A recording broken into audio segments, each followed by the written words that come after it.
श्रीगणेशाय नमः। श्रीसरस्वत्यै नमः। श्रीपादवल्लभनरसिंहसरस्वती श्रीगुरुदत्तात्रेयाय नमः। दत्तात्रेयसमारम्भां नृसिंहादिकमध्यमां सच्चिदानन्दपर्यन्तां वन्दे गुरुपरम्परां। श्रीगणपतिसच्चिदानन्द सद्गुरुभ्यो नमः। శ్రీకృష్ణాయ పరమాత్మనే నమో నమః. జయ గురుదత్త. మనం నిన్నటి క్లాస్లో 12వ శ్లోకం వరకు చెప్పుకున్నాము. ఆసనాన్ని ఎలా ఏర్పాటు చేసుకోవాలి, ధ్యానానికి ప్రారంభంలో ఎలా ఏర్పాటు చేసుకోవాలి అని చెప్పారు. ఎందుకు మనం ధ్యానం చేస్తున్నాము అంటే ఆత్మ విశుద్ధయే, మన మనస్సుని శుద్ధి చేసుకోవడానికి, అంటే రాగద్వేషాలు నుంచి విడిపడడానికి మనము ధ్యానం చేస్తున్నాము అనేటటువంటి సంకల్పంతో మనం ధ్యానం చేయాలండి. మనము ధ్యానం అంటే ఈ కాలంలో ఏమవుతుందంటే కొంచెము యోగా అనేటప్పటికీ దాని వలన ఏవో బాధలు తగ్గుతాయనో, హెల్త్ బాగుంటుందనో అవన్నీ వస్తాయండి. అది కాదు ప్రధానమైనటువంటి ఉద్దేశము. ధ్యానం చేయడానికి ఏమిటి అంటే మనశ్శుద్ధి కొరకు మనం చేస్తున్నాము అనేది గుర్తుపెట్టుకోవాలి. ఇది ఎలాంటిదంటే, ఇప్పుడు ఒక అబ్బాయిని వివాహం చేసుకుందనుకోండి. ఎందుకు చేసుకున్నావమ్మా అంటే సినిమాలు తీసుకెళ్తాడు కాబట్టి చేసుకున్నానండి అని అనడం తప్పు కదా. సినిమాలకు తీసుకెళ్ళడం అనేటటువంటిది వైవాహిక జీవితంలో భాగంగా వస్తుంది, కానీ అదే ముఖ్య ఉద్దేశం అవ్వదు కదా. అలాగే ధ్యానము కూడా మనకి ఆరోగ్యము, మిగతా బెనిఫిట్స్ కూడా ఉండొచ్చు ధ్యానం చేయడం వలన, కానీ అవే ప్రధానమైనటువంటి ఉద్దేశాలు అనుకోకూడదు. ఈ కాలంలో యోగా అనేటప్పటికీ హెల్త్ కాన్షియస్గా అయిపోయింది. హెల్త్ బాగుండాలంటే యోగా చేయాలి అని. మానసిక హెల్త్ బాగుండాలి అంటే యోగా అండి, అది గుర్తుపెట్టుకోండి. అది సరే. ఇక తర్వాత ఆసనం ఏర్పాటు చేసుకున్నాక ఏం చేయాలి అనేది, ఎలా కూర్చోవాలి ఆసనం మీద అనేది తర్వాత చెప్తున్నారు. 13, 14 శ్లోకాలు కలిపి చెప్పాలండి, ఒకటే వాక్యం, అది బ్రేక్ లేదు. సమం కాయ శిరోగ్రీవం ధారయన్నచలం స్థిరః సంప్రేక్ష్య నాసికాగ్రం స్వం దిశశ్చానవలోకయన్ ప్రశాంతాత్మా విగతభీః బ్రహ్మచారివ్రతే స్థితః మనః సంయమ్య మచ్చిత్తః యుక్త ఆసీత మత్పరః. కాయ శిరోగ్రీవం సమం.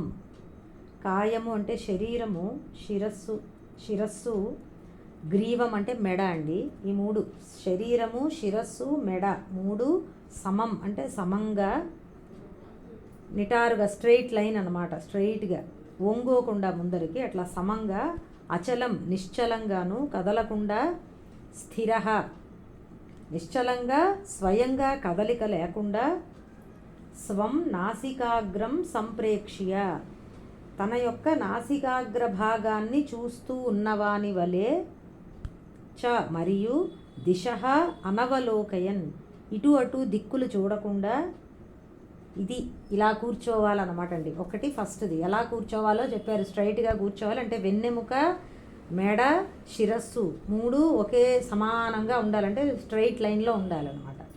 అట్లా కూర్చుని ఇటు అటు చూడకుండా, కదలకుండా కూర్చుని, సంప్రేక్ష్య నాసికాగ్రం స్వం, దాని గురించి చెప్తాను. నాసికాగ్ర భాగాన్ని మీద దృష్టి పెట్టి తర్వాత ఏం చేయాలి, ప్రశాంతాత్మ ప్రశాంత చిత్తుడై, విగత భీహి భయము లేనివాడై, బ్రహ్మచారి వ్రతే స్థిత బ్రహ్మచర్య వ్రతమునందు ఉంటూ, మనః సంయమ్య మనస్సును నిగ్రహించి, మచ్చిత్తః మత్పరః మచ్చిత్తః అంటే పరమాత్మనైన నాయందే మనస్సు కలవాడై, మత్పరః పరమాత్మ ఒకడే పరమలక్ష్యంగా కలవాడై, యుక్తః ఆసీత యోగాభ్యాస సాధకుడు కూర్చోవాలి. శరీరము, శిరస్సు, మెడ సమంగాను నిశ్చలంగాను నిలిపి స్థిరంగా ఉండి, తన నాసికా భ్రూమధ్య భాగాన్ని చూస్తూ దిక్కులను అటు ఇటు చూడకుండా ప్రశాంత చిత్తుడై, భయాన్ని విడిచి బ్రహ్మచర్య వ్రతములో ఉంటూ మనస్సును నిగ్రహించి పరమాత్మయందే మనస్సు ఉంచి పరమాత్మే పరమ లక్ష్యముగా భావిస్తూ యోగాభ్యాసపరుడై సాధకుడు ఉండాలి.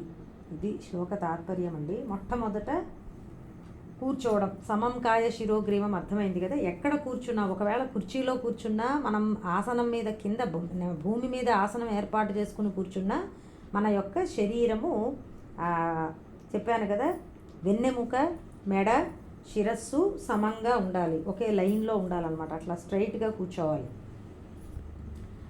నిశ్చలంగా ఉండాలి. అలా కూర్చున్నా కానీ కూడా అప్పుడప్పుడు వేరొక చోట్ల వేరొక శరీర భాగాలు కదులుతూ ఉండొచ్చు, కాళ్ళు చేతులు ఆడిస్తూ. అట్లా కాకుండా మొత్తము స్థిరంగా కదలకుండా ఉండాలి. అందుకు 2 సార్లు చెప్పారు అచలం స్థిరం అని. ఈ శిరస్సు, మెడ, వెన్నెముక అలా నిలిపి తర్వాత మిగతా ఎటువంటి చలనాలు కూడా లేకుండా అలా ఉండాలన్నమాట, కదలిక లేకుండా. తర్వాత దృష్టిని నాసికాగ్ర భాగంలో నిలపాలి అని చెప్పారు. ఇదేంటి నాసికాగ్ర భాగం అంటే 2 అర్థాలండి. మన ముక్కు కొన కూడా నాసికాగ్ర భాగమే. ఇది ఒక కొన. భ్రూమధ్యంలో ముక్కు అక్కడ నుంచి స్టార్ట్ అవుతోంది కదా నాసిక, భ్రూమధ్య భాగం కూడా నాసికాగ్రమే అని అంటారు. అదొక నాసికాగ్రం అన్నమాట. ఇక్కడ పరమాత్మ భగవానుడు ఏం చెప్పారు అన్న దాంట్లో కొంచెం ఇటు అటు వ్యాఖ్యానాలు భిన్నంగా ఉన్నా భ్రూమధ్య భాగాన్ని స్వీకరించవచ్చండి, ఏదైనా తప్పు లేదు. అంటే ఇక్కడ ఏమిటంటే దృష్టిని నాసికాగ్ర భాగం మీద నిలపాలి అంటే కళ్ళు 2 అక్కడ చూడడం అని కాదు. ఇప్పుడు ముక్కు కొన అంటే అలా చూస్తూ ఉండడం కాదు, కళ్ళు మూసుకునే దృష్టి అక్కడ నిలపాలి. కళ్ళు మూసుకుని దృష్టి నిలపడం అనేది ఫస్ట్ ఆఫ్ ఆల్ మీకు కొంచెం తెలియాలండి.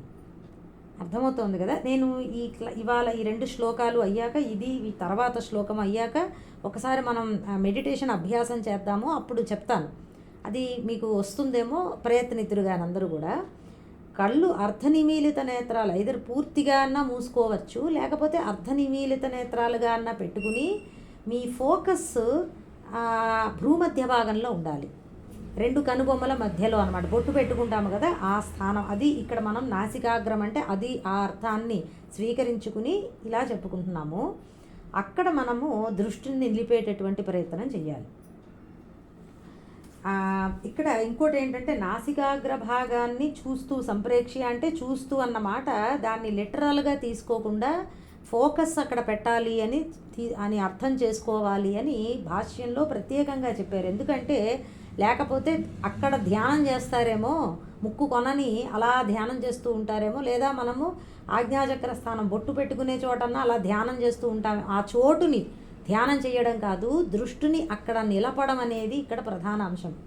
దృష్టి ఉండాలి అంతే. అంటే ఫోకస్ అక్కడ ఉన్నట్లుగా మనం భావన చేసుకుంటూ చేయాలి సాధన.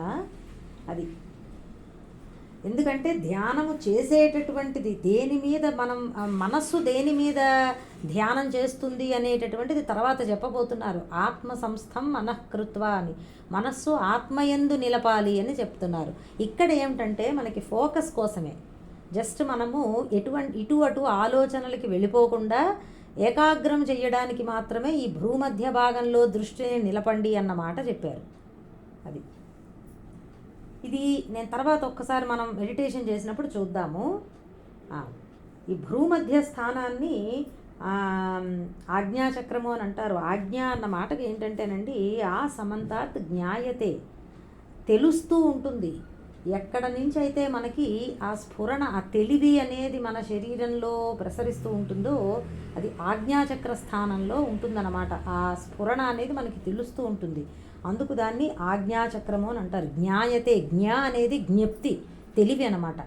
ఆ సమంతాత్ జ్ఞాయతే, మనకి శరీరం అంతా కూడా ఆ తెలివి అనేది ప్రసరిస్తూ ఉంటుంది కాబట్టి ఈ స్థానాన్ని ఆజ్ఞాచక్ర స్థానము అంటారు. అక్కడ మనం అందుకే బొట్టు పెట్టుకుంటాం అన్నమాట. అది భ్రూమధ్య స్థానం. దాన్ని కాశీ అని కూడా అంటారు, అవిముక్త స్థానము అని కూడా అంటారట. అసలు కాశీ అనే దానికి మామూలుగా ఎంతో పరమ పవిత్రమైన క్షేత్రము ఇది అది చెప్తారు. నిజానికి ఈ కాశీ అనేటటువంటిది మన శరీరంలోనే ఉన్నదండి. ఇదే కాశీ, ఆజ్ఞాచక్ర స్థానమే కాశీ. అక్కడ కనుక మన దృష్టి నిలిపి మనం ధ్యానము చేయగలిగితే అదిగో, అందుకే మళ్ళీ ఆ కాశీ వెళ్ళినటువంటి వారికి మళ్ళీ పునర్జన్మ లేదని ఇట్లా అంతా చెప్తారు కదా, అదంతా కూడా తత్వపరమైనటువంటి అర్థం అన్నమాట అండి.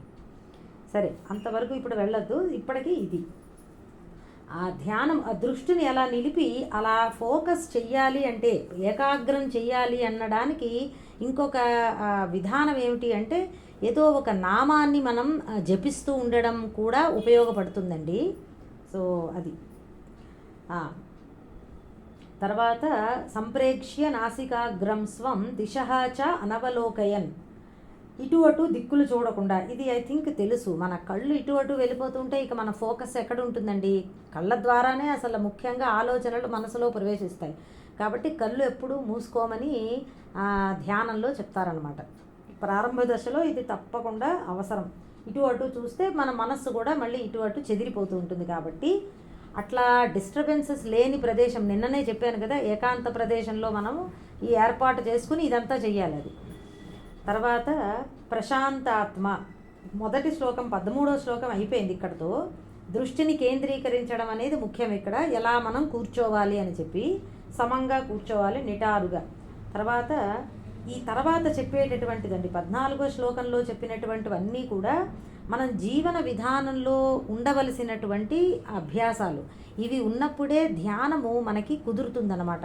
ఈ లక్షణాలు అలవాటు చేసుకోకుండా మనం డైరెక్ట్గా ధ్యానంలో దిగామంటే అది అంతగా సరిపడకపోవచ్చు, ధ్యానము కష్టం అవుతుంది. ముందర ఇటువంటి అభ్యాసాలు కూడా చేయాలి, ముందర ఇవి కూడా నేర్చుకోవాలి. ఒకటి ప్రశాంతాత్మ. నన్ను మొదటి నుంచి చెప్తున్నట్లుగా ధ్యానము చెయ్యాలి అంటే మన జీవన విధానమే, లైఫ్ స్టైలే మొత్తం మారాలి. అందులో ఒకటి ఇక్కడ ప్రశాంతాత్మ, మనస్సుని ప్రసన్నంగా ఉంచుకోవాలి. ప్రసన్నంగా ఉంచుకోవడం అంటే రాగద్వేషాల నుంచి విడిపడి శాంతించి ఉండేలాగా మనం చూసుకోవాలండి. ముందర అలా జీవించాలి. దానికి ఫస్ట్ ఎప్పుడు దేనికైనా మనస్సు ప్రశాంతంగా ఉండాలి అంటే మొట్టమొదటిది ఏంటంటే విషయ చింతన తగ్గించాలి. విషయాల గురించి, వ్యవహారాల గురించి ఆలోచనలు తగ్గించుకోవాలండి. ఇక అది ఎలా తగ్గించుకోవాలండి అనేటటువంటిది ఎవరికి వాళ్ళే చూసుకోవాలండి. ఏదో ఒక నామస్మరణ చేయడము, భగవన్ నామస్మరణ ద్వారా విషయ చింతన తగ్గించుకునే ప్రయత్నం చెయ్యొచ్చు, అది ఒక దారి. జపం ద్వారా చెయ్యొచ్చు. కానీ ఇవన్నీ కూడా ఏంటంటే, ఇప్పుడు జపం ఉందనుకోండి, మనం నామం చెప్తున్నాం అనుకోండి, ఓ పక్కన నామం చెప్తూనే ఉంటాం, మనస్సు ఏటో ఆలోచిస్తూ ఉంటుంది. ఇవన్నీ ఏంటంటే ఎవరికి వాళ్ళు గమనించుకుంటూ మనం జాగ్రత్తగా సావధానంగా మనస్సు ఎటో వెళ్ళిపోతుంటే మళ్ళీ వెనక్కి తీసుకొస్తూ ఉండాలి.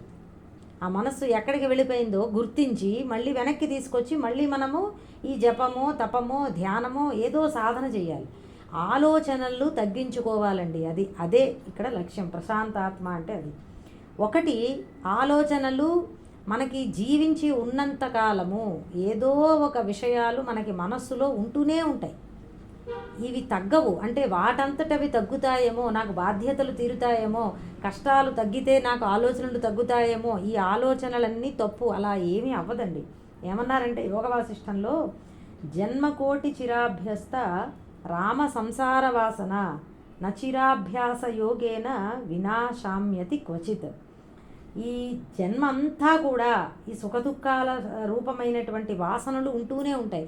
జన్మ కాదు, కోటి జన్మల నుంచి ఎన్నో జన్మల వాసనలన్నీ కూడా ఈ ఆలోచన ప్రవాహ రూపంగా మనకి వస్తూనే ఉంటాయి. మరణం సమయంలో కూడా ఉంటాయండి. ఎంతమంది పోనీ మరణం సంభవిస్తున్నప్పుడైనా మనకి ఈశ్వర చింతన ఎంతమందికి వస్తుందండి? అది వస్తే ఇంకనే రాదు. ఇంకా వ్యవహారాలు ఏవో మిగిలిపోయి ఉంటాయి.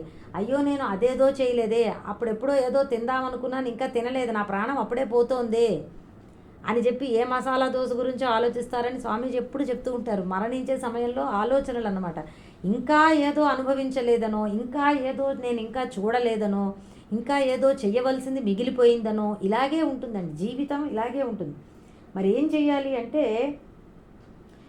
చాలా కాలము అభ్యాసం చేయాలి. నచిరాభ్యాస యోగేన, చాలా కాలము మనం అభ్యాసం చేస్తే కానీ అవి శమించవు అనమాట, తగ్గవు ఆలోచనలండి. అంటే సడన్గా మనం ఇవాళ ధ్యానం మొదలెడితే వారం రోజుల్లో మనకి రిజల్ట్స్ రావాలి అంటే కష్టం. చెయ్యగా అవి తగ్గుతాయి. అంతవరకు ఓపిక పట్టాలి. మరి ఓపిక పట్టకుండా మనకి ఏం అవ్వట్లేదండి, ధ్యానం చేస్తున్నారంటే సంవత్సరాల పాటు చెయ్యాలి. మరి అంతా కూడా చెయ్యట్లేదు కదా మనము. నేను మీకు మొదట్లోనే ఒక ఉదాహరణ చెప్పాను ఒకళ్ళ గురించి, నాకు తెలిసినటువంటి వాళ్ళు.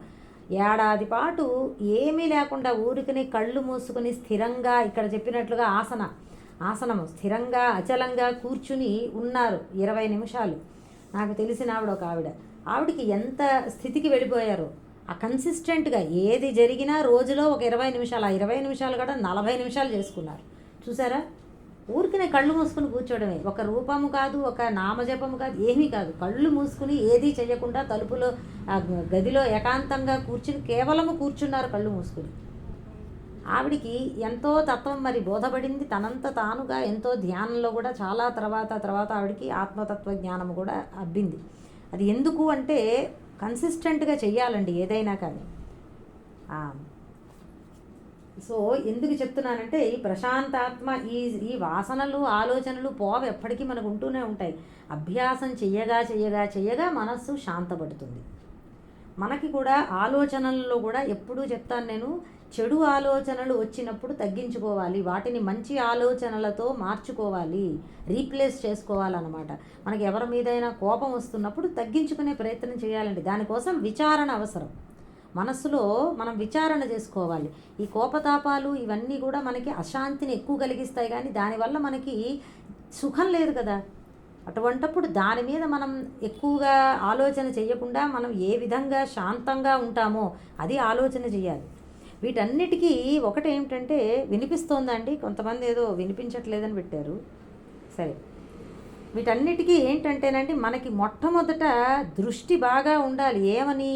నాకు తత్వము నేను తెలుసుకోవాలి, నాకు జీవితంలో పరమశాంతి శాశ్వతమైనటువంటి సుఖము కావాలి, లేదా భక్తిపరంగా చూసుకుంటే భగవానుడిని నేను అందుకోవాలి, నేను పొందాలి, భగవత్ తత్వాన్ని తెలుసుకోవాలి. ఇది ఎక్కువ ఉండాలండి. మిగతావన్నీ సెకండరీ అయినప్పుడే ఏదైనా సాధన పనికొస్తుంది. మనకి ఆ ప్రథమ లక్ష్యం అంతగా లేదనుకోండి, మనం ఎన్ని చేస్తున్నా ఎన్ని వింటున్నా మనం ఇంకా జీవితంలో మునిగిపోతూనే ఉంటాం.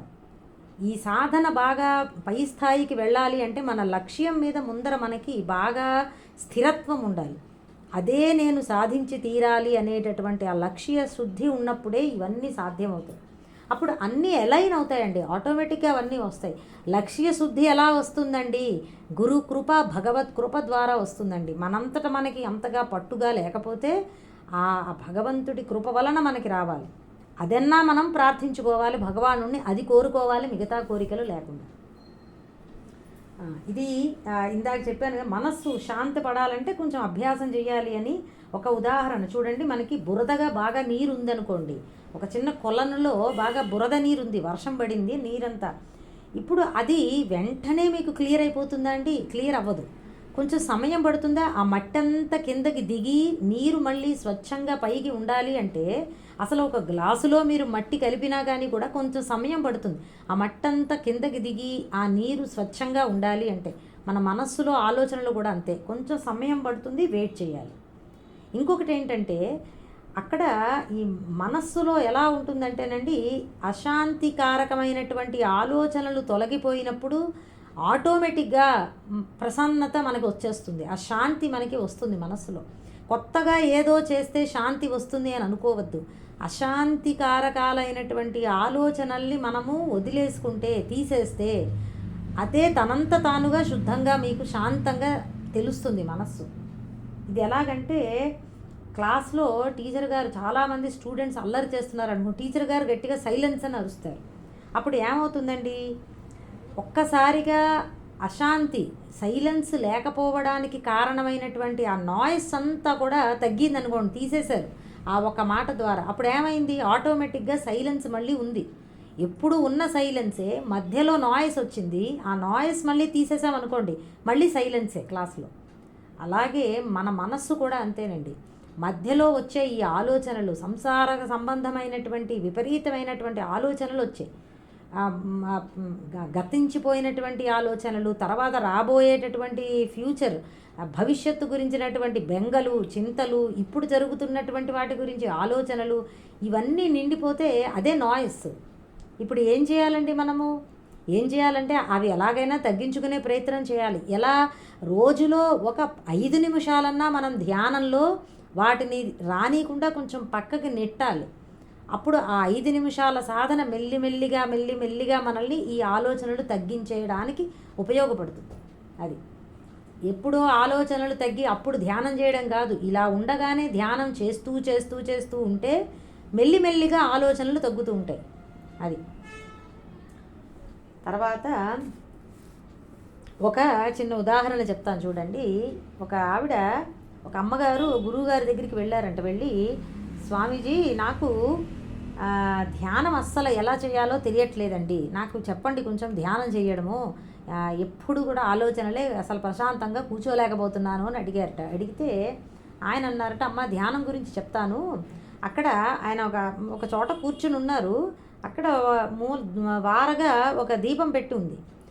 పక్కనే కిటికీ ఉంది, బాగా గాలి ఆడేస్తోంది. ఆయన అన్నారట, ఆ దీపాన్ని జాగ్రత్తగా తీసుకెళ్ళి లోపల పెట్టమ్మా, అటు నుంచి బయటకి డోర్ ఉంది, ఆ ద్వారం గుండా తీసుకెళ్ళి ఇంకొక చోట పెట్టమన్నారు. కొంచెం గాలి తక్కువ ఉండేటటువంటి ప్రదేశంలో పెట్టిరా, అప్పుడు నీకు ధ్యానం చెప్తాను అన్నారట. అంటే ఈవిడ మెల్లిగా వెళ్ళారు. గాలికి ఇదైపోతుంది దీపం. అప్పుడు వెంటనే చెయ్యి అడ్డుపెట్టి, కొంగు అడ్డుపెట్టి మెల్లిగా ఆ దీపాన్ని పట్టుకెళ్ళి ఆ ద్వారం దగ్గరికి వచ్చేటప్పటికి బాగా ఎక్కువగా గాలి, ఇంకా జాగ్రత్తగా సావధానంగా అడుగులో అడుగు వేసుకుంటూ చెయ్యి అడ్డు పెట్టుకుంటూ ఆవిడ వెళ్ళి దీపాన్ని ఎక్కడ పెట్టాలో అక్కడ పెట్టి మళ్ళీ వెంటనే వచ్చి, పెట్టానండి స్వామీజీ గారు అని చెప్పారట. ఇప్పుడు ఆయన అన్నారు, అమ్మా ఇదిగో ఇదే ధ్యానం అంటే ఏమిటంటే, ఆ కొంత సమయమైనా మనము చూడండి, ఇప్పుడు ఆ దీపము నిజానికి అలా గాల్లో వదిలేస్తే అది వెంటనే ఆరిపోతుంది, కొండెక్కిపోతుంది కదా. ఆవిడేం చేశారు, ఆ చెప్పినప్పుడు ఆ పని మీద మాత్రమే దృష్టి నిలిపారు. ఆ చెయ్యి అడ్డు పెట్టి అప్పుడు సంసార తాలూకా ఆలోచనలు రాలేదు. ఎందుకు రాలేదండి? ఆ దీపం మీదే ఉంది దృష్టి. ఆ దీపము కొండెక్కకూడదు, జాగ్రత్తగా నేను తీసుకెళ్ళి దింపాలి అనేటటువంటి ఆ లక్ష్యం మీద దృష్టి ఉండడం వలన చెయ్యి అడ్డు పెట్టడము, జాగ్రత్తగా కాయడము, ఆ గాలి నుంచి రక్షిస్తూ మెల్లిగా తీసుకెళ్ళి పెట్టగలిగారు. ఏం చేశారు అక్కడ? మరి ధ్యానంలో ఇదేనమ్మా ధ్యానం అంటేను. ధ్యానం అంటే ప్రయత్నపూర్వకంగా మనం ఆలోచనలు రానియకుండా లక్ష్యం మీద దృష్టి పెట్టే ప్రయత్నం చెయ్యాలి అంతే. ఇక మళ్ళీ ఎలా చెయ్యాలి అని కాదు. దానికోసము మనకి జీవన విధానంలో కూడా కొన్ని మార్పులు తెచ్చుకోవాలి. ఎలా అయితే ఇదిగో అడ్డు పెట్టామో, ఆ చెయ్యి అడ్డు పెట్టారు కదా దీపానికి, అట్లానే మన జీవితంలో కూడా ధ్యానానికి ఉపయోగించేలాగా మనం జీవించాలి. రోజంతా మనం బయటంతా తిరిగి వచ్చి సాయంత్రం కూర్చుని నేను ధ్యానం చేస్తానంటే కుదరదండి. ఆ తిరిగిన తాలూకా ఆలోచనలే వస్తూ ఉంటాయి. మనం 10 మందితో 20 మందితో రోజంతా మాట్లాడామనుకోండి, ఆ మాటలే జ్ఞప్తికి వస్తూ ఉంటాయి కళ్ళు మూసుకుంటే. కాబట్టి మనం అంతా కొంచెము అదంతా కూడా మార్చుకోవాలి. ఎక్కువగా మౌనంగా ఉండడము, బాహ్య విషయాలు ఎక్కువ పెట్టుకోకుండా ఉండడము, ఆలోచనలు, సంకల్పాలు, వ్యవహారాలలో ఎక్కువ దిగకుండా ఉన్నప్పుడు ధ్యానము కొంచెం కుదురుతుంది. ప్రారంభ దశలో అయినా ఇది తప్పనిసరిగా అవసరమైంది. అందుకే ఏకాంతము అని ముందరే చెప్పారు కదా మనకి, ఏకాకి యతచిత్తాత్మ అని చెప్పి కొంచెం ఏకాంతం అనేటటువంటిది అలవాటు చేసుకోకపోతే ధ్యానంలో ఇది కుదరదనమాట. ఇది ప్రయత్నపూర్వకంగా మనం ఒక 5 నిమిషాలన్నా ఫోకస్ చేసేటటువంటి ప్రయత్నం రోజు చేస్తూ ఉంటే అది మనకి బాగా అలవాటయ్యి ఇంకా ఎక్కువసేపు అలా ఉండగలుగుతాము. రోజంతా కూడా దాని ప్రభావం మనకి తెలుస్తూ ఉంటుంది. తర్వాత విగత భీహి, ఇది మొత్తానికి ప్రశాంతాత్మ అన్నది. తర్వాత విగత భీహి, భయం లేకుండా ఉండాలి అన్నారు. ధ్యానంలో కొంతమందికి ఏకాంతం అంటేనే అసలు భయపడతారు అని చెప్పుకున్నాం మనము. అదొక్కటే కాదండి, అసలు నిజానికి భయం ఉండకూడదు. పరమాత్మ గురించినటువంటి ధ్యానం చేస్తూ భయం ఎందుకో మరి నాకైతే అది అర్థం కాదు. కానీ కొంతమందికి అలా భయం ఉంటుంది కాబట్టి ఆ దృష్టితో భయాన్ని విడిచిపెట్టాలి అని చెప్పారు. ఇంకొకటి ఏంటంటే ధ్యానం విషయంలో అసలు భయం అనేది ఎందుకు వస్తుందంటే, నాకంటే అన్యంగా ఏదో ఉన్నది అన్న ఆలోచన వచ్చినప్పుడు మనకి భయం వస్తుందండి కదా. ఆ అన్యం వల్ల నాకు ఏదన్నా హాని జరుగుతుందేమో అన్న భయం ఉంటుందన్నమాట. అది ద్వితీయాద్వై భయం భవతి అని చెప్తారు. నీకంటే అన్యంగా ఇంకొకటి ఉంది అంటే వెంటనే మనకి భయం వస్తుంది అని ఉపనిషత్తులో చెప్తారు. ఇప్పుడు ధ్యానం చేసేటప్పుడు ఇది ఎందుకు చెప్తున్నారంటే విగత భీహి అన్నమాట. మనము దేన్ని గురించి మనం ఏ భగవంతుడు గురించి కానీ, భగవంతుడు లేదా భక్తిగా చెప్తే భగవంతుడండి, తత్వపరంగా చెప్తే ఆత్మస్వరూపం, రెండు ఒకటే, భేదము లేదు. మన స్థాయిని బట్టి మనం అర్థం చేసుకోవాలి. మనం ఏ భగవంతుడు గురించి మనము ధ్యానం చేస్తున్నామో ఆ భగవంతుడు నాకంటే అన్యంగా లేడు, లేదా ఆ భగవంతుడు నన్ను రక్షిస్తాడు, ఆయన రక్షణలో నేను ఈ సాధన చేస్తున్నాను అన్న ఆలోచన మనకి గట్టి నమ్మకం ఉందనుకోండి, మనకి భయం ఉండదు. లేకపోతే భయపడేటటువంటి అవకాశం ఉండొచ్చు. ఏకాంత ప్రదేశంలో కూర్చుని మనం ధ్యానం చేస్తూ ఉంటాం కాబట్టి. అందుకని విగత భీహి అని చెప్పారు. తర్వాత బ్రహ్మచారి వ్రతే స్థిత అన్నారు. బ్రహ్మచర్య వ్రతం. బ్రహ్మచర్యము అదేంటండి, వివాహం అయిన వారికి ఇక కుదరదా ధ్యానము, బ్రహ్మచర్య వ్రతం అని అంటున్నారు అంటే అది కాదండి. బ్రహ్మచర్య వ్రతము ఏ ఆశ్రమంలో ఉన్నవారైనా చేయొచ్చు. బ్రహ్మచర్యం అంటే ఏమన్నారంటే అసలు భోగముల మీద ఆసక్తి లేకుండా ఉండాలి. బ్రహ్మచర్య వ్రతంలో మొట్టమొదటిది అందులో ఏమిటంటే భోగాసక్తి లేకుండా ఉండడం అనేది లక్ష్యం అన్నమాట అండి. మనం ఏది చేస్తున్నా భోగం మీద దృష్టి లేకుండా ఉంటే మనం ఎక్కడున్నా బ్రహ్మచర్య వ్రతంలో ఉన్నట్టే. ఫర్ ఎగ్జాంపుల్ చూడండి, విద్యార్థి ఉన్నాడు అనుకోండి, ఆయనకి దృష్టి విద్య మీద ఉండాలి. ఇటు అటు పక్కదారులు పోకుండా, స్త్రీ పురుషుల ఒకళ్ళకొకళ్ళు వ్యామోహం లేకుండా. అదేంటండి, ఇదంతా కూడా భోగాలు. భోగం మీదకి దృష్టి వెళ్ళిపోయింది, లక్ష్యం మీద దృష్టి నిలవాలి. విద్య నేర్చుకోవడం అనేది లక్ష్యం, దాని మీద దృష్టి ఉండి మిగతా ఇతర దృష్టిలన్నీ లేకుండా నియమంగా జీవించడమే బ్రహ్మచారి వ్రతము. ఎవరికి? విద్యార్థి దశలో ఉన్నవారికి కదా. అలాగే గృహస్థు తీసుకోండి. గృహస్థుకి ధర్మపరాయణంగా ఉంటూ తన ధర్మపత్ని లేదా తన యొక్క భర్త యందు మాత్రమే నియమంగా ఉంటూ ధర్మ ఆచరణ చేస్తూ అన్య స్త్రీ పురుష వ్యామోహంలో పడకుండా ఉండడము అది గృహస్థుకి బ్రహ్మచారి వ్రతం అవుతుందండి. ఇంకోటి ఏంటంటే నియమిత సమయాలలోనే సంగమించడము, ఇది ఒకటి. భార్యాభర్తలైతే గృహస్థాశ్రమంలో ఉన్నవారికి ఇలా ఉంటూ పరమాత్మని పొందడము. మనము పరమాత్మని పొందాలి అనేటటువంటి లక్ష్యాన్ని పెట్టుకుంటూ మన సాధన చేస్తూ ధర్మపరాయణంగా ఉంటూ, ఇందుకో ఇందాక చెప్పినట్లుగా నియమిత సమయాలలోనే సంగమించడం అనేది నియమం పెట్టుకుని ఉన్నప్పుడు అన్య స్త్రీ పురుషుల పట్ల, స్త్రీ అయితే పురుషుడి పట్ల, పురుషుడైతే అన్య స్త్రీల పట్ల వ్యామోహము చెందకుండా ఉంటే అది గృహస్థుకి బ్రహ్మచర్య వ్రతంలో ఉన్నట్లే లెక్క. బ్రహ్మచర్య వ్రతమే గృహస్థుకి కూడా ఉన్నదండి. అది బ్రహ్మచర్య వ్రతం కేవలము వివాహము కాని వారికే కాదు, వార్ధక్యంలో ఉన్న వాళ్ళకి కూడా ఉన్నది. అదేమిటో తెలుసా? సంసారాసక్తులు తగ్గించుకోవాలండి. ఎక్కువ సమయము పరమాత్మ చింతనలోనే గడపాలి. అది వార్ధక్యంలో ఉన్నవారు బ్రహ్మచర్య వ్రతంలో ఉన్నట్లు. ఇది సాధారణంగా మనం మామూలుగా మనకి తెలిసినటువంటి బ్రహ్మచర్య వ్రతం. దీనికి అందరికీ వర్తించేటటువంటి కొన్ని నియమాలు ఉన్నాయి. గురు శుశ్రూష చేయడము, మిత భాషణము, మితాహారము తీసుకోవడము, ఇటు సాత్వికమైనటువంటి జీవనం గడపడం. మిత భాషణము చాలా చాలా ముఖ్యమండి. అసలు మొత్తము ధ్యాన యోగంలో మనం వాక్కు ఎంత కంట్రోల్డ్గా పెట్టుకుంటే అంత మంచిది.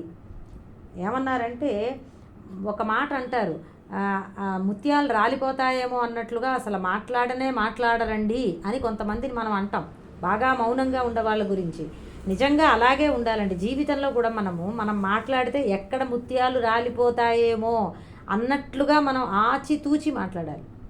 ఏమన్నారంటే బంగారం కొట్టతను ఎంత జాగ్రత్తగా ఒక్క చిన్న గ్రాము కూడా ఇటు అటు తేడా కాకుండా కొలిచి అంతకంతకు డబ్బు తీసుకుంటాడు కదా, అలాగ మన మాట కూడా అంత ఆచితూచి మాట్లాడాలి అన్నారు.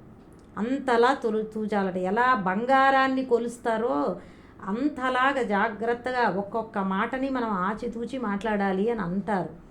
అది చాలా అవసరమండి బ్రహ్మచర్య వ్రతంలో ఉన్నవారికి. ఇది ఒక భాగం. అంటే ఇట్లా మితభాషణంలో ఉన్నవారు ఒక విధంగా బ్రహ్మచర్య వ్రతంలో ఉన్నట్లు లెక్క. ఇంకొక అర్థం ఏమిటంటే తత్వపరంగా చూసుకుంటే బ్రహ్మచర్యము అంటే బ్రహ్మమునందు చరించడము, అంటే బ్రహ్మము గురించినటువంటి చింతనే, పరబ్రహ్మమును గురించినటువంటి విచారణే ఎక్కువగా చేస్తూ ఉన్నటువంటి వారిని బ్రహ్మచర్య వ్రతంలో ఉన్నవారు అని అంటారు. ఇంకా ఏంటంటే కామ సంబంధమైనటువంటి సాంసారిక సంబంధమైనటువంటి సంకల్పాలు లేకుండా ఉండడం. ఇది చాలా గొప్ప తపస్సు అని అన్నారు. నిజంగా ఎవరైనా ఇప్పుడు ఇందాక చెప్పినట్లుగా ఇంకా చాలా నియమాలు ఉన్నాయండి. నిజానికి బ్రహ్మచర్య వ్రతం గురించి చెప్పాలి అంటే నేను ఇంకొంచెం తక్కువే చెప్తున్నాను. ఆ నియమాలన్నీ పాటిస్తూ ఈ బ్రహ్మచర్యమునందు ఎవరైతే ఉంటారో అటువంటి మనిషి సాక్షాత్తు దేవుడే అని శాస్త్రం చెప్పింది. నా తపస్తప ఇత్యాహు బ్రహ్మచర్యం తపోత్తమం ఊర్ధ్వరేతా భవేద్యస్తు సదేవో నతు మానుష. ఉత్తమోత్తమైనటువంటి తపస్సు ఈ బ్రహ్మచర్యమట. ఈ బ్రహ్మచర్యమును విధిగా ఎవరైతే ఆచరిస్తారో అతడు దేవుడే, మనిషి కాదు అని శాస్త్రం చెప్పింది. కాబట్టి అంత గొప్పదండి. అంటే ఏమిటంటే కామ సంబంధమైనటువంటి ఆలోచనలు, కోరికలు ఇలాంటివి లేకుండా లక్ష్యం మీదే దృష్టి కలిగి ఒక నియమబద్ధమైనటువంటి జీవితాన్ని గడపడము బ్రహ్మచర్య వ్రతం. మనకి ఉపనిషత్తులలో కూడా వస్తుంది, దీని గురించి చెప్తారు. ఛాందోగ్యోపనిషత్తులో బ్రహ్మదేవుడు ఇంద్రుడికి బ్రహ్మజ్ఞానాన్ని బోధిస్తారు. ఆ సందర్భంలో చెప్తారు, 101 సంవత్సరాలు ఇంద్రుడి చేత ఆ బ్రహ్మచర్య వ్రతాన్ని పాటింపజేసిన తర్వాతే ఆయనకి బ్రహ్మ విద్యను బోధిస్తారు ఆ బ్రహ్మగారు, చతుర్ముఖ బ్రహ్మగారు అనమాట. అలాగే మనకి ప్రశ్నోపనిషత్తు కూడా చెప్పుకున్నాం. 1 ఏడాది పాటు వారిని ఆశ్రమంలోనే బ్రహ్మచర్య వ్రతంలో వారిని ఉంచి తర్వాతే వారికి బోధ చేశారు పిప్పలాదుడు. ప్రశ్నోపనిషత్తులో వస్తుంది. శిష్యులు 6 గురువు గారిని సమీపించి ప్రశ్నలు వేశారు అని ఒకప్పుడు చెప్పాను, ఆ ప్రశ్నోపనిషత్తు అని చెప్పి. అందులో కూడా ఇంతేనండి. ఈ బ్రహ్మచర్య వ్రతము చాలా చాలా ముఖ్యము ధ్యాన యోగంలో, అసలు ఏ సాధనకైనా అండి. తర్వాత మనస్సంయమ్య, బ్రహ్మచారి వ్రతే స్థిత. తర్వాత మనస్సంయమ్య, మనస్సుని నియమించుకోవాలి. ఇది మీకు వస్తూనే ఉంటుంది, ఎన్ని చోట్ల వస్తుందో చూడండి. ప్రశాంతాత్మ దగ్గర వచ్చింది, అక్కడ ప్రశాంతాత్మలో ఆత్మ అంటే అంతఃకరణము మనస్సు. ఇక్కడ కూడా మళ్ళీ మనస్సంయమ్య అంటే మనస్సుని, మనోవృత్తులనన్నీ ఉపసంహరించుకోవడం. మనస్సంయమ్య అంటే అది. మనసః వృత్తి ఉపసంహృత్య అని చెప్పారు భాష్యంలో. అంటే ఆలోచనలన్నీ అరికట్టుకుని, చెప్పాను కదా, విషయాల గురించినటువంటి స్మరిస్తూ ఉండేటటువంటి చిత్తము ఎప్పటికీ కూడా విషయ ప్రపంచంలోనే తిరుగుతూ ఉంటుందండి. భగవంత్ స్మరణ, ఆత్మతత్వ స్మరణ ఉండాలి. అప్పుడే ఆ మనస్సు ధ్యానానికి కానీ దేనికైనా యోగ్యం అవుతుంది, సాధనకి. ఇది మనం అలవాటు ప్రయత్నపూర్వకంగా చేయాలి. ఎక్కువ సమయము మనకి ఒకటి చాలా జాగ్రత్తగా ఉండాలండి. శరీరంతో మనం పూజ చేసేస్తూ ఉంటాము, పారాయణలు చేస్తూ ఉంటాం, వాక్కుతో చేసేస్తూ ఉంటాము, లేదా వింటూ ఉంటాము. ఇవన్నీ ఇంద్రియాలతో చేస్తున్నాము, మంచిదే. ఈ ఈ ఈ భగవత్ సంబంధమైనటువంటి చింతనలోనే గడుపుతున్నాము అని మంచిదే అది. కానీ మనస్సు కూడా అక్కడే నిలపాలండి. ఇది ఎవరికి వాళ్ళు చూసుకోవాలి. ఎందుకంటే మనకి బాగా నోటికి వచ్చినటువంటిది ఏదైనా పారాయణ చేస్తున్నాం అనుకోండి, మనకి అర్థాలు తెలిసినా కానీ కూడా మన దృష్టి అక్కడ నిలవదు, ఎటో వెళ్ళిపోతూ ఉంటుంది, నోరు మాట్లాడేస్తూ ఉంటుంది, మన మనసు ఎక్కడో ఉంటుందండి. ఇది ఎవరికి వాళ్ళు చూసుకుంటూ చాలా కష్టం అన్నారు. అసలు మనస్సుని ఏకాగ్రం చేయడం అనేటటువంటిది, మనస్సు ఆలోచనల్లోకి పోకుండా మనం చేసేటటువంటి పని మీదే కేంద్రీకృతమై ఉండేలాగా చెయ్యడము, నిరంతరము అభ్యాసం చేస్తూనే ఉండాలి ఎప్పటికప్పుడు ఫ్రెష్గా.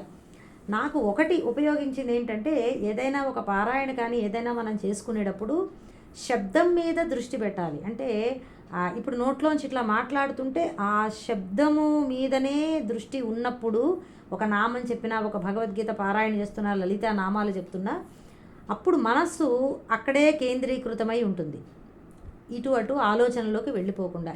ఇది ఒకటి నాకు ఉపయోగించింది చెప్తున్నానండి. కళ్ళు మూసుకుని మీరు ఒక మూర్తి ధ్యానాన్ని చేస్తూ నామాన్ని చెప్పుకోవచ్చు. అది కూడా ఎక్కువసేపు చేయలేకపోతారు.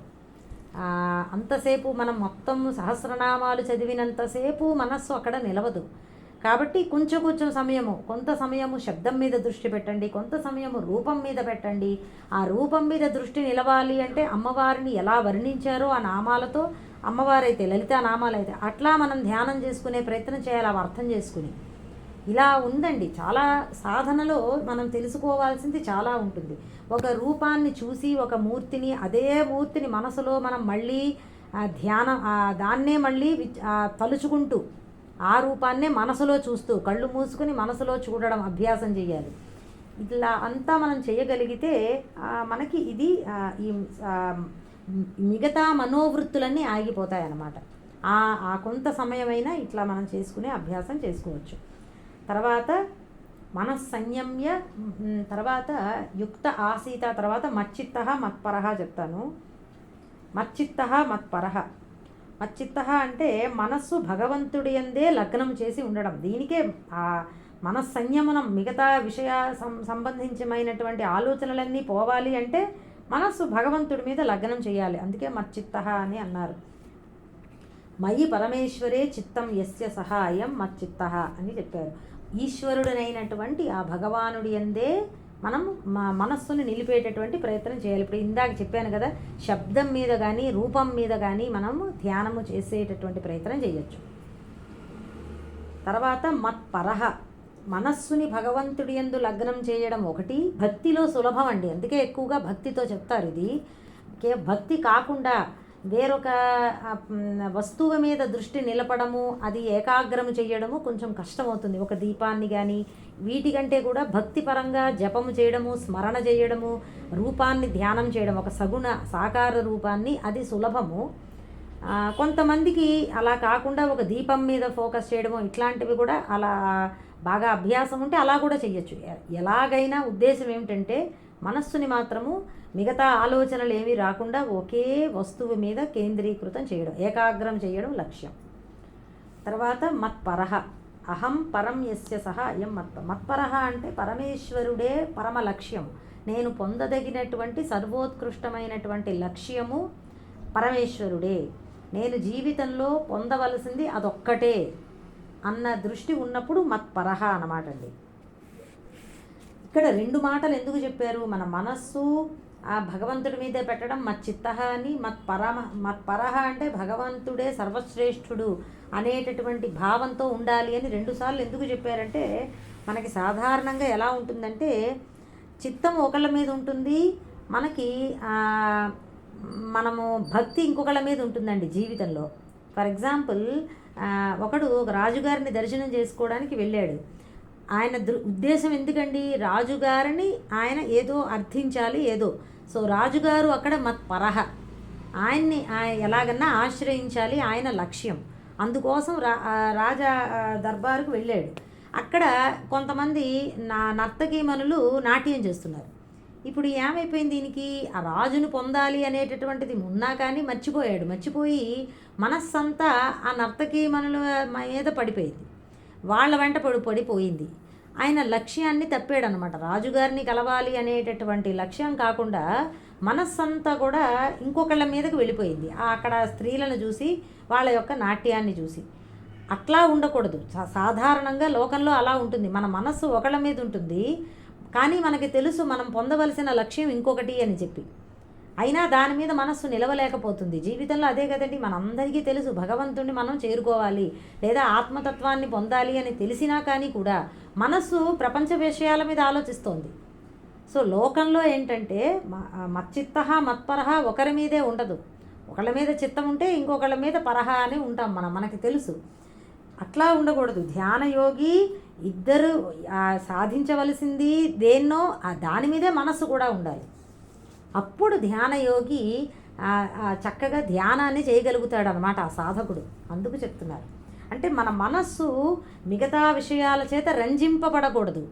కేవలము ఏది లక్ష్యంగా పెట్టుకున్నామో, ఏ భగవత్ తత్వాన్ని, ఆ భగవంతుడినే మనం పొందాలి అనేటటువంటి ఆ ప్రీతి, ఆ భగవంతుడి అందే ప్రీతి ఉండాలి. అప్పుడే ధ్యానం కుదురుతుంది. ధ్యానం చెయ్యాలి అంటేనండి, దేని గురించి మనం ధ్యానం చేస్తున్నామో దాని పట్ల మనకి ప్రీతి ఉండాలి. సహజంగా అసలు మనసు అలాగే చేస్తుంది. మనకి ఏది ఇష్టమో దాని గురించి ఆలోచన చేస్తుంది కదా, మనకి తెలియకుండానే దాని గురించి వెళ్ళిపోతుంది. సో మనం ఇష్టమైన వస్తువు, ప్రీతికరమైన వస్తువు దేన్ని చేసుకోవాలండి? ఇక్కడైతే భగవంతుణ్ణి చేసుకోవాలి, లేదా ఆత్మతత్వాన్ని గురించినటువంటి ప్రీతి మనకి ఏర్పడాలి. అప్పుడే మనకి ఆ ధ్యానం చక్కగా కుదురుతుంది. అందుకు మచ్చిత్తః మత్పరః అని అన్నారు.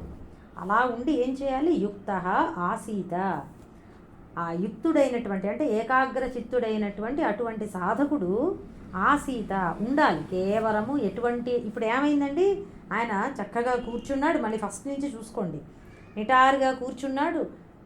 ఆ దృష్టినేమో ఏకాగ్రం చేశాడు భూమధ్య భాగంలో. తర్వాత మనస్సుని ప్రశాంతం చేసుకున్నాడు. ఆయా సాధనలు చేసి భయము లేకుండా ఉన్నాడు. బ్రహ్మచర్య వ్రతాన్ని పాటిస్తూ ఉన్నాడు జీవితంలో, మిగతా సమయంలో అన్నమాట. అలాగే మనస్సులో ఆలోచనలన్నీ ఉపసంహరించుకుని తను పొందవలసినటువంటి ఆ భగవత్ తత్వం మీదే మనస్సుని కూడా కేంద్రీకృతం చేశాడు. మచ్చిత్తః మత్పరః, అలా ఉండిపోవాలంతే. అది ఆసీత అంటే కేవలము ఉండడం అన్నమాట అండి. అలా ఉండడమే ధ్యానం అంటే. దేనిని మనం పొందాలో అటువంటి ఆ యొక్క ఆ పొందే ఆ ధ్యేయ వస్తువు అంటారు, ఆ ధ్యేయ వస్తువు మీదే మనస్సు అంతా నిలపాలి. అలా నిలిపి అలా ఉండిపోవడమే ధ్యానం అంటే. అందుకు ఆసీత అని అన్నారు. చలనం లేకుండా, ఇక ఏది ఆలోచించకుండా, మిగిలినదేది ఆలోచించకుండా అలా ఏకాగ్రము చేసుకుని ఉండడమే ధ్యానం. అది ఇక్కడ చెప్పారు. తర్వాత శ్లోకం కూడా చెప్పాక నేను ఇవాళ మనం కొంచెం సేపు ధ్యానం చేద్దాము. 15వ శ్లోకం కూడా చెప్తాను. మరి అసలు 2 శ్లోకాలే అయ్యాయి. యుంజన్నేవం సదాత్మానం యోగీ నియతమానసః శాంతిం నిర్వాణ పరమాం మత్సంస్థామధిగచ్చతి. ఐ థింక్ ఈ శ్లోకం చెప్పే ముందర ఒకసారి ధ్యానమే చేద్దామండి. సమయం అయిపోతే మళ్ళీ 10ంటికి ధ్యానం ఏం చేయిస్తాను, అప్పుడు చాలా కష్టం అవుతుంది. సమయం లేకపోతే ఇవాళ క్లాస్ క్లోజ్ చేసేస్తాను. ధ్యానం ఒక్కసారి చేద్దాం. ఇంత చెప్పుకున్నాం కాబట్టి అందరూ కూడా ఎక్కడెక్కడున్నారో అక్కడే అందరూ ముందర ఆసనం, మీరు ఎక్కడ కూర్చున్నారో అక్కడే కంఫర్టబుల్గా కూర్చోండి. అందరూ కూడా కూర్చుని, నిన్న ఆసనము ఏదైనా పర్వాలేదు, స్థిర సుఖమాసనం అని చెప్పుకున్నాము. ఒక ఆసనంలో కూర్చోవచ్చు, అది జస్ట్ ఇవాళ సజెషన్గా. ఒక భూమి మీద ఎవరన్నా కూర్చునే వాళ్ళు ఉంటే అర్ధపద్మాసనం వేసుకోండి. అంటే ఎడమకాలును తీసి కుడికాలు కింద పెట్టి, కుడికాలుని ఎడమకాలు పైన పెట్టాలి. మామూలుగా మనం కూర్చుంటాం కదా కిందన, అట్లానే, కానీ కుడికాలు ఎడమకాలు పైన ఉండాలి, పైకి రావాలి. దగ్గరగా బాగా లాక్కుని అలా కొంచెం సేపు కూర్చోవచ్చు. అర్ధ పద్మాసనంలో కూర్చోండి. పూర్తి పద్మాసనం కొంచెం కష్టం అవుతుంది. ఉపయోగం అంటే ధ్యానానికి కొంచెం కష్టం అవ్వచ్చు, నొప్పులు పుడతాయి కాళ్ళు. కాబట్టి అర్ధ పద్మాసనంలో కూర్చోవచ్చు. లేదా కుర్చీలో కూర్చున్న వాళ్ళు మీరు ఎలా ఉన్నారో అలాగే కూర్చోండి. ఇక ఏ ప్రయత్నము చేయొద్దు. కాళ్ళు భూమి మీద ఆంచి పెట్టండి. 2 కాళ్ళు కూడా ఎక్కువగా నొక్కకుండా, ఆకాశంలో తేలకుండా, జస్ట్ అట్లా భూమి మీద ఆనేలాగా కూర్చోండి. అందరూ కూర్చుని చేతులు ఎడం చేతి మీద కుడి చేయి పెట్టండి కిందన. మనం జస్ట్ ఇక్కడ నాభి స్థానం దగ్గర 2 చేతులు ఫ్లాట్గా చేసి ఎడం చేతి మీద కుడి చేయి పెట్టండి. పెట్టి బొటన వేళ్ళు 2 టచ్ అవుతాయి ఆటోమేటిక్గా. ఒక చేతి మీద ఒకటి పెట్టినప్పుడు ఇట్లా ఫ్లాట్గా చేసి పెట్టాలి. ఆకాశం వైపుకి చూడాలి 2 చేతులు. ఒక చెయ్యి మీద ఒక చెయ్యి, ఎడం చేతి మీద కుడి చేయి పెట్టండి. కళ్ళు మూసుకోండి. కళ్ళు మూసుకున్నప్పుడు వీలైనట్టు కళ్ళు గట్టిగా మూసుకోకూడదు, ఇట్లా గట్టిగా బిగించి పెట్టకూడదు. అసలు శరీరం కూడా స్ట్రైట్గా ఉండేలా చూడండి. వెన్నెముక, శిరస్సు, మెడ స్ట్రైట్గా ఉండేలా చూడండి. భుజాలు ఫ్రీగా వదిలేండి, ఇట్లా బిగించుకుని కూర్చోవద్దు. భుజాలు ఫ్రీగా ఇలా ఫ్రీగా ఉండాలి. మిగతా శరీరం అంతా కూడా ఫ్రీగా ఉండాలి. మెడ స్ట్రైట్ అయిన వెంటనే అట్లా మళ్ళీ అలా బిగుసుకుపోయినట్టుగా కాకుండా మజిల్స్ అన్నీ ఫ్రీగా ఉండాలి. అట్లా చక్కగా ఫ్రీగా ఉన్నట్టుగా శరీరం అంతా కూడా ఒకసారి పైనుంచి కింద వరకు చూసుకోండి. ఎక్కడా మీకు ప్రెషర్ అనిపించకూడదు, నొక్కకూడదు అన్నమాట. కొంచెం అలా ఫ్రీగా ఉన్నట్టుగా చూసుకుని, ఒక చేతి మీద ఒక చెయ్యి ఆంచుకుని, కళ్ళు గట్టిగా ముయ్యకుండా కేవలం జస్ట్ అట్లా కనుబొమ్మలు అట్లా జస్ట్ ముయ్యండి. మూసి అర్ధనిమీలిత నేత్రాలు చేసుకోవచ్చు కావాలంటే. అర్ధనిమీలిత నేత్రాలు అంటే పూర్తిగా ముయ్యకూడదు, పూర్తిగా తెరవకూడదు, మధ్యస్థంగా ఒక 30% తెరిచినట్లు చెయ్యొచ్చు. అది వీలైన వాళ్ళు చెయ్యండి, కష్టంగా ఉంటే చెయ్యొద్దు. అట్లా జస్ట్ కళ్ళు, లేదంటే మామూలుగా మూసేసుకోండి. మూసేసుకుని ఇక్కడి నుంచి ఏం చేస్తారంటే మొట్టమొదట ప్రాణాయామం చేద్దాం. 2 నిమిషాలు ప్రాణాయామం చేయండి అందరూ. దీర్ఘ శ్వాస తీసుకోండి. గాలి శ్వాస తీసుకునేటప్పుడు గాలి లోపలికి వెళుతుంటే ఆ గాలి యొక్క మార్గమంతా మీరు మనసులో స్మరించాలి. లోపల నుంచి బాహ్యంలో అనంత ప్రాణశక్తి మీకు నాసిక ద్వారా లోపలికి ప్రవేశిస్తోంది. అట్లా తీసుకుంటున్నారు. మీ యొక్క లంగ్స్ అంతా కూడా ఎక్స్పాండ్ అవుతున్నాయి. కింద ఉదర భాగం కూడా ఎక్స్పాండ్ అయింది, పొట్ట కూడా ఎక్స్పాండ్ అవుతుంది. అట్లా తీసుకోండి. దీర్ఘ శ్వాస తీసుకుని మళ్ళీ నిదానంగా వదిలిపెట్టండి. మళ్ళీ అదే దారమ్మట గాలి మళ్ళీ బయటికి వెళ్ళిపోతుంది, అనంత వాయువులో కలిసిపోతుంది. ఇట్లా ఆ గాలినే, వాయువునే చూడడం, ఊపిరినే చూడడం అనేటటువంటిది చూడండి. ఒక 2-3 సార్లు అట్లా అభ్యాసం చేయండి. దీర్ఘ శ్వాస తీసుకుని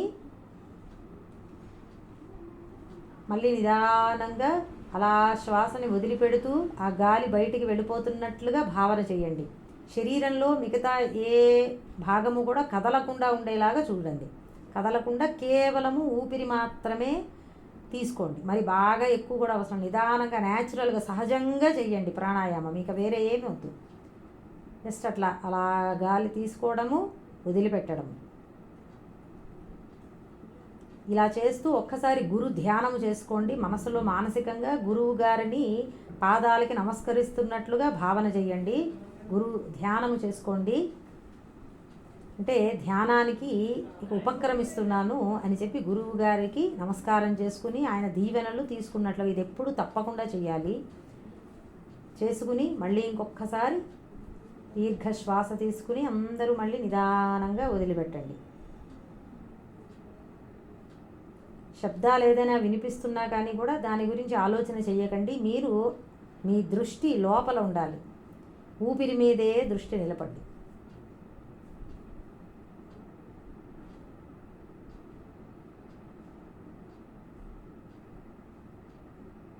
దీర్ఘంగా శ్వాస తీసుకోండి.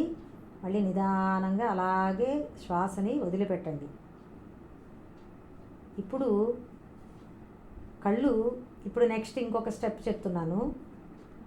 ఆ శ్వాస అలా తీసుకుంటూనే దృష్టి కనుబొమ్మల దగ్గరికి తీసుకురండి. మీ యొక్క లోపల కనుబొమ్మలు కాదు, కనుగ్రుడ్లు మధ్యలో ఉండేలాగా దృష్టిని లోపల దృష్టి అన్నమాట. కళ్ళు మూసుకునే మీ దృష్టి కనుగుడ్ల మీదకి రావాలి.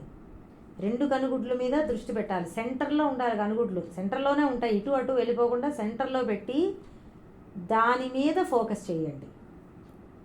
ఇంకేమీ లేదు, దృష్టి ఆ కనుగుడ్ల దగ్గర ఉంచాలి. జస్ట్ 2 కనుగుడ్లు సెంటర్లో ఉండాలి. లోపల కళ్ళు మూసుకున్నప్పుడే లోపల ఉండాలి. దాని మీదే దృష్టి నిలపండి. ఇంకే ఆలోచన చెయ్యొద్దు. ఏదైనా ఒక ఆలోచన వచ్చినా పక్కన పెట్టేసేయండి. దాన్ని మళ్ళీ దృష్టిని తీసుకొచ్చి ఆ కనుగుడ్ల మధ్యలోనే పెట్టండి.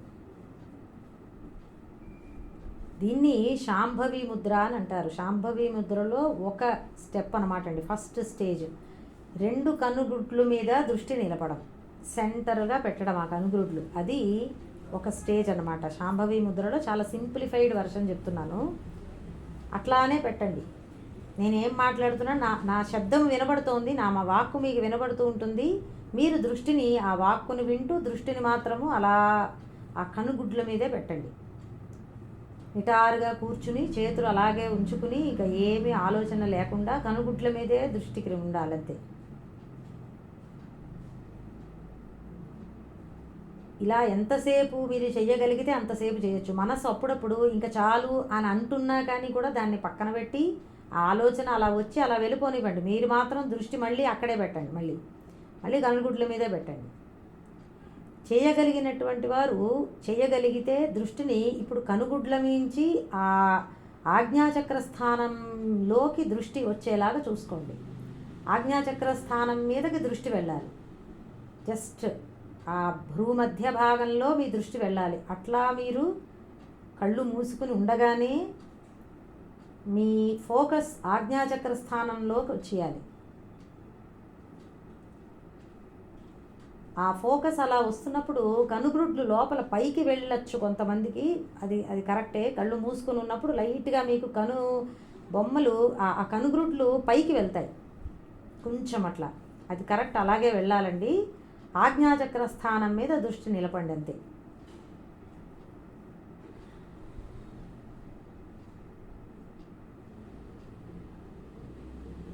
అలా నిలిపినప్పుడు మీకు ఏ ఆలోచన ఉండదు. ఊపిరి కూడా కొంచెం తగ్గిపోతుంది. మీరు గమనిస్తే ధ్యానంలో ఊపిరి కూడా ఆ ఫ్రీక్వెన్సీ, ఊపిరి తీసుకునేటటువంటి స్పీడ్ తగ్గుతుందండి. ఒక ఊపిరికి మధ్యలో గ్యాప్ వచ్చినట్లుగా మీరు ఫీల్ అవుతారు. ఆ దృష్టిని అక్కడే నిలపండి. ఊపిరిని కూడా గమనించద్దు, నేను మీకు చెప్తున్నానంతే. దృష్టిని మాత్రము కనుగ్రుడ్లు మీద పెట్టండి కళ్ళు మూసుకున్నప్పుడు, లేదా ఆజ్ఞాచక్ర స్థానంలో దృష్టి లోపలే కళ్ళు మూసుకుని ఉండగానే దృష్టి ఆజ్ఞాచక్ర స్థానంలోకి వెళ్ళాలి. భూమధ్య భాగంలో దృష్టి ఉన్నట్లుగా మీరు అట్లా ఫోకస్ చేసుకోవాలి. ఇలా కనుక మీరు 2-3 నిమిషాలు చేసుకోగలిగితే అదే ధ్యానం. అదే ఇక్కడ చెప్తున్నారు ఏకాగ్రం అంటే అదేనండి. ఇట్లా ఇంకొంచెం సేపు చేద్దామా? అలా ఇంకొంచెం సేపు చెయ్యండి. నేను జస్ట్ ఒక్క నామం చెప్తాను, మీరు నామం చెప్పక్కర్లేదు, మీరు వింటే చాలు. దృష్టిని మాత్రము కనుగ్రుడ్లు లేదా భూమధ్య స్థానంలో నిలిపేటటువంటి ప్రయత్నం మీరు చేస్తూ ఉండండి.